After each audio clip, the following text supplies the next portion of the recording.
wow, look at that surface. Whoa. Oh man. Hey good peoples on the internet, welcome to Anna's Daring Adventures. I am Anna, welcome to my channel.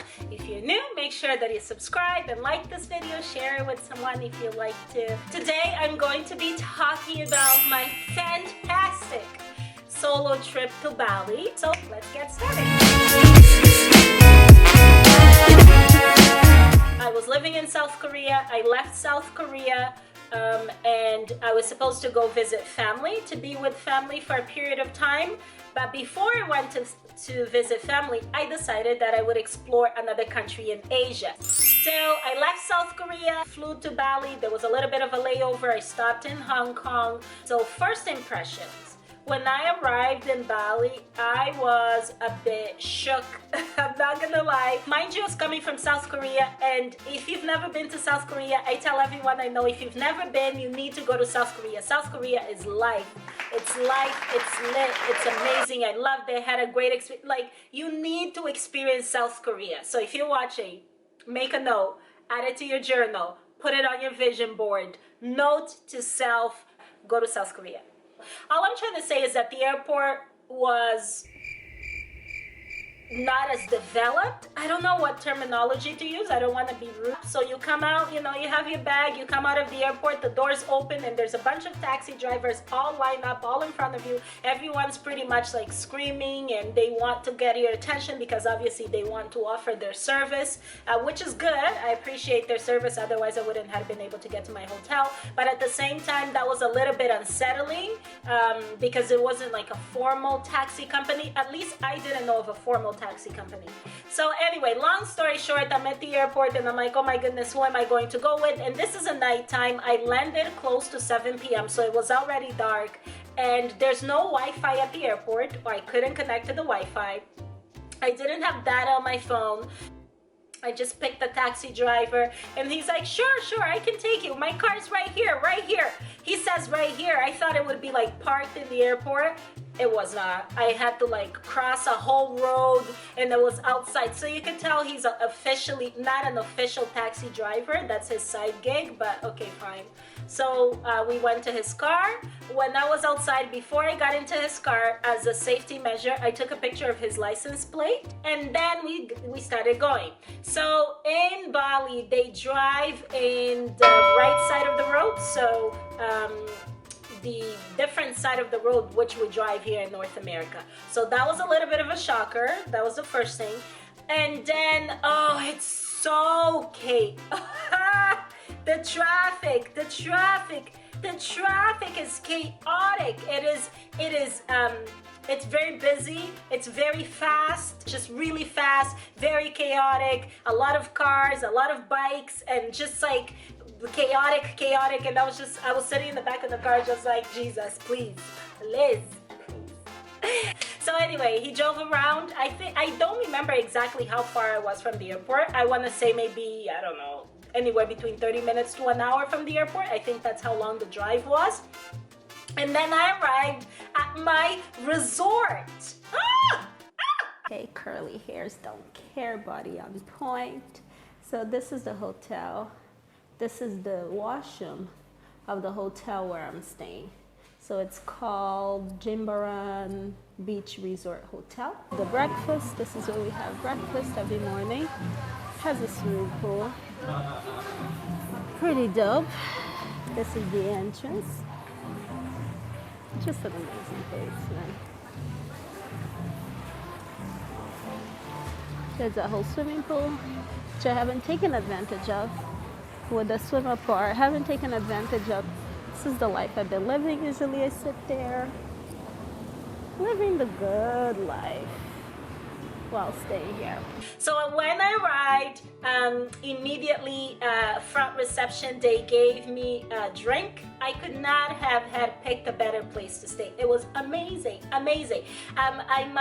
know I shared that on my Instagram before. I am not a huge fan of, I can travel really rough, So you give me a cheap flight, I'll go 8 hours, no problem, I'll get to my destination. But to me, it's really important to have really good accommodation. So whether it's an Airbnb or a hotel or a resort, it's really important to me that, like, after I explore all day, or if I go out at night, that I come back to a good place. I want to feel comfortable. I open the doors and OMG. Okay, let me tell you. So first of all, they upgraded my room to a honeymoon suite. Hello, thank you. Upgraded without me asking. Amazing. Beautiful. I had this massive, I believe it was like a king size bed, queen or king size bed. Massive, beautiful plush, beautiful pillows, clean linens, just beautiful. The room was huge. I had free Wi-Fi, free cable. The balcony, so in the room, you open the doors. In the balcony, there was this huge massage table.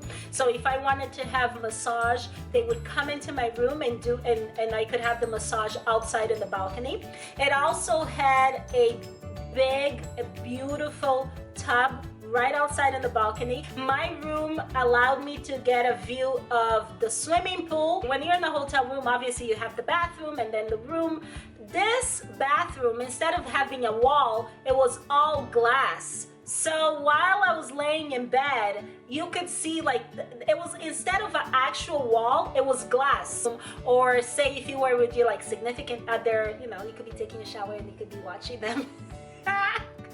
Total creep moment, but hey. So that was the hotel room. I was super impressed.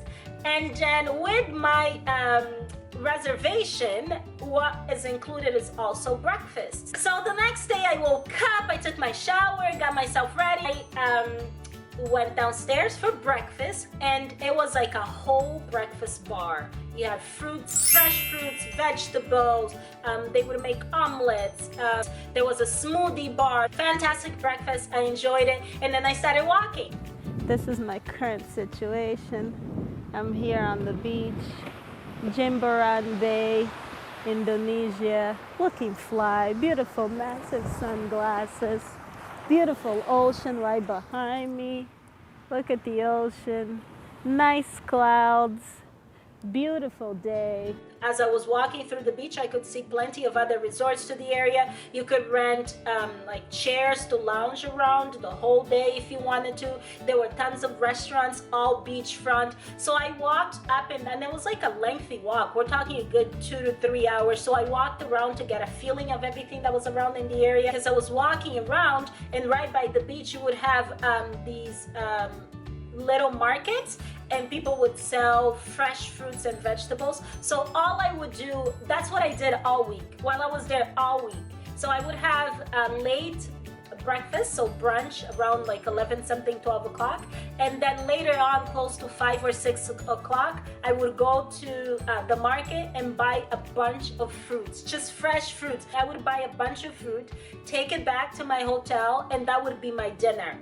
Or what I would do is I would buy all that fruit and then sit by the beach and watch the sunset, and then have all those delicious fruits. People would just come and line up by the beach so they could watch the sunset. So that's what I would do. I would just lounge around, journal, and just spend time like by the water. The beach wasn't like super crowded with tourists. You would see the highest number of tourists, actually, you would see it at night when people would come in to watch the sunset and then to go to all the restaurants by the beach. Serving you all kinds of dinner vibes from Bali, romantic dinner. Got my drink, specialty drink,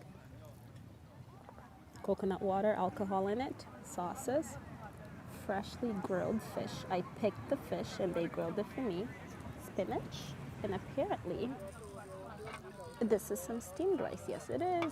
Oh my goodness, it's about to go down. Water. Oh, the water. Let me tell you, the water. The waves were so strong. Insane. Oh my goodness, look at the surfers. Oh, these waves are massive. Wow. Wow. Oh my goodness. 2 days, I think 2 days, I went out exploring. So I had a contact. I loved it. I could have rented a car. I could have gotten a tour to take me around, but I really wanted to get like a local feel. And then this contact that I had, he had a motorbike. So I was like, I'm gonna do this. I'm gonna hop on the back of a bike in Bali, driving in a different side of the road, driving on the opposite side of the road, in the middle of all of this traffic, and I'm gonna get to my destination. End of story. That's what I'm gonna do. I was like, if I'm gonna be here, I'm gonna go all the way in. So I called this guy who came in. He had a motorbike. I hopped on the back of his bike. I was like, Lord, just get me there safe. And he took me to Dreamland Beach. Hey. Look at all of this.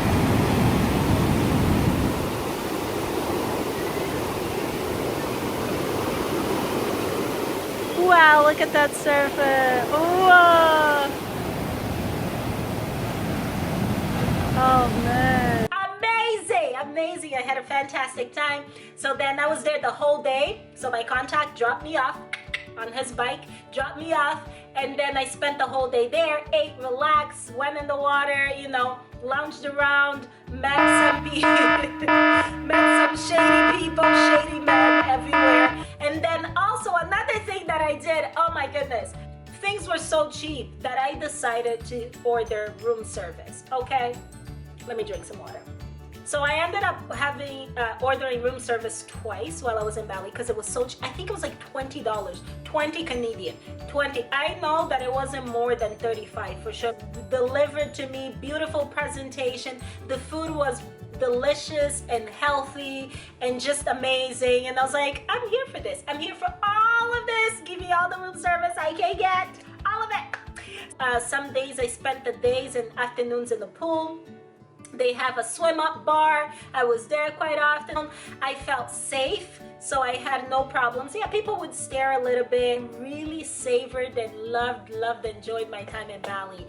And then I flew to Amsterdam, where I went to be with family. So I posted the Amsterdam video. It's on my channel. Feel free to watch it if you haven't watched it.